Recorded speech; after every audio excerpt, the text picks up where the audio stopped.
ਸ਼ਹਿਰ ਹੀ ਆ ਕਿ ਪਿੰਡ ਪੈਂਦਾ ਲਾਗੇ? ਰਹਿੰਦੇ ਕਿੱਥੇ ਆ? ਅੱਛਾ ਖੇਤਾਂ ਵਿੱਚ ਰਹਿੰਦੇ। ਤਨ ਲੱਗੀ ਤੁਹਾਡੇ? ਅੱਛਾ ਜੀ। ਤੁਸੀਂ ਸਾਡੇ ਕੋਲ ਪਹਿਲਾਂ ਕਦੋਂ ਆਇਆ? ਸਾਲ ਕੁ ਹੋ ਗਿਆ ਤੁਹਾਨੂੰ ਆਇਆ ਨੂੰ? ਜ਼ਿਆਦਾ ਟਾਈਮ ਹੋ ਗਿਆ। ਉਦੋਂ ਕੀ ਪ੍ਰੋਬਲਮ ਸੀ ਤੁਹਾਡੇ? ਉਦੋਂ ਗੈਪ ਘਟ ਗਿਆ ਸੀ। ਉਹ ਠੀਕ ਹੈ ਹੁਣ ਤੁਹਾਡੇ? ਉਹ ਤੁਰਨਾ ਕਰਨਾ ਜਿਹਾ ਔਖਾ ਹੋਇਆ। ਨਹੀਂ ਉਦੋਂ ਜਦੋਂ ਆਪਾਂ ਦੇਖਿਆ ਠੀਕ ਹੋ ਗਿਆ ਸੀਗਾ? ਹਾਂਜੀ ਹਾਂਜੀ। ਇਹ ਦੁਬਾਰਾ ਪ੍ਰੋਬਲਮ ਪਈ ਤੁਹਾਨੂੰ ਨਾ? ਕੋਈ ਪੈਰ ਤਾਂ ਨਹੀਂ ਸੌਂਦਾ ਨਾਲ ਤੁਹਾਡਾ? ਬਹੁਤ ਇਦਾਂ ਲੱਗਦਾ ਜਿੱਦਾਂ ਸੁਣ ਜਿਹਾ ਹੋਏ ਹੁੰਦੇ ਆ। ਅੱਛਾ ਅੱਛਾ। ਕਦੇ ਉਲਟਾ ਨਹੀਂ ਹੋ ਰਿਹਾ।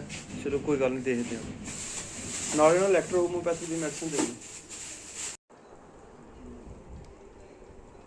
ਕੰਮ ਕੀ ਕਰਨਾ ਪੈਂਦਾ? ਖੇਤੀਬਾੜੀ ਦਾ ਹੀ? ਖੇਤੀਬਾੜੀ ਦਾ